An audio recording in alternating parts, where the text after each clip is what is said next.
I would say that you don't, you're not doing the day-to-day ball like I literally would be, and the coaches are doing it. Would we be on Kansas State today? Like we've already done UTEP, right? Kent State, and that's where you spend a lot of your time as an assistant. You'd steal 20 minutes here, 30 minutes there. Maybe you're looking ahead to the 24 recruiting class at your position, and or maybe you're talking about Tampa 2, with your back seven guys, and so you pulled it a little bit that way. I still have time for ball, but then once we get what we've had to do for me and my schedules starting tomorrow is kind of reorganize my schedule. Now that we're getting into the spring, like we will in the fall, I've got these 5 hours that are dedicated, these 6 hours that are dedicated just ball for me. And this is the exact time, so don't bother me during those times. Everything else, unless it's a complete emergency with a player, players always have an open door for me. But try to organize moving forward, starting in the spring that way. But I really like it. Like, I don't like people, there's no way he would like that or he wouldn't be good at that. Like, why? Like, again, you put your heart into it. Like, you can't be a defensive coordinator in all, again, I'm not like bragging, but I've never been a part of a losing team. So I've done my part to be a good teammate to help us have success. So I know how to do that. And so you do this, you use the same things, maybe it's a daily focus. Maybe I show up every day with purpose. I was showing up to the linebacker meeting room with purpose. Well, now I'm standing here in front of the meeting with purpose. I got to do a good job of connecting with y'all so you understand the vision of the program so that you can articulate. I don't have to be everybody's best friend. But I also, I got people that want to be connected to this program, and I do that through y'all. Okay. And then you get your insight through me. Why would I stand there? There's some things that you won't know about until after it happens, and some things that I want to be honest and transparent, all the time. And like, come on. And, but for me, again, you said it, like, I've been working for this opportunity, for a long time, but I've never sat there and like, oh my God, look at my phone, whose phone is this? Like, oh my God, is somebody going to call me, text me for a job?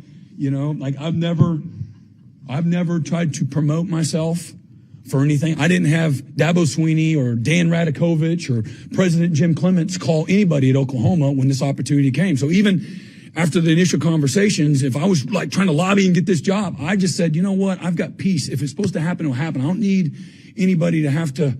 Now, they want to do their due diligence, Oklahoma, and go check with those people. Great. And, but I've just tried to, I don't know how you can be at more than two places or be in two places at once and be great. And so for me, I'm just going to try to be great as a head coach.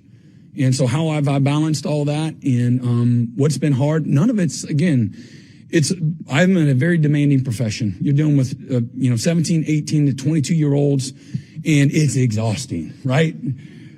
Right? As a parent, right? So I love it. Like it's not like work, and so this part isn't like work either. And again, you have your normal, battles. You have your normal competition, your daily goals, you have a big vision. What do we got to get accomplished? I love being in a result, driven profession. Like, that's cool to be on a team. Like, I've been on a team almost my whole life. And part of that is just you're all working together for a common purpose. And so I'm just in a different role, but it's still the same so many ways. I just have to, I have to put out some other fires too, Instead of in the city, I got to go out in the country and put out some country fires, or maybe in the, in the forest, So there's some different X's and O's involved with that. But to me, it's all still the same. And the biggest thing is that it's still relational. It's still about people. It's still about being connected.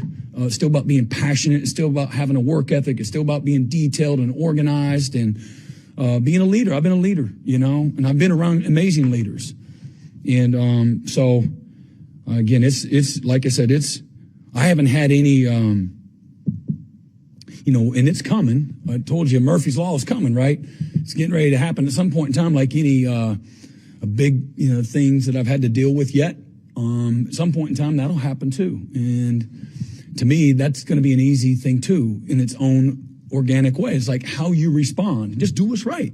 And then you're always going to be on the right side of it. You're not going to please everybody. Everybody's going to judge you and everything else. I've never been worried. Like making the call in a game at the most critical time. I've never put together a game plan or made a call in a game where I was worried about what everybody else is going to think. Just never have. And Bob Stoops told me that years and years and years ago. Like, don't ever be afraid. So, he has this aggressive mindset as a defensive coordinator, and so I learned that as a GA from him. Don't ever worry about the critique that might be there, the criticism that you're going to receive for making that bad call or, that bad decision. Just how you respond, I think, is what matters most. So, for more information, you can visit TulsaWorld.com.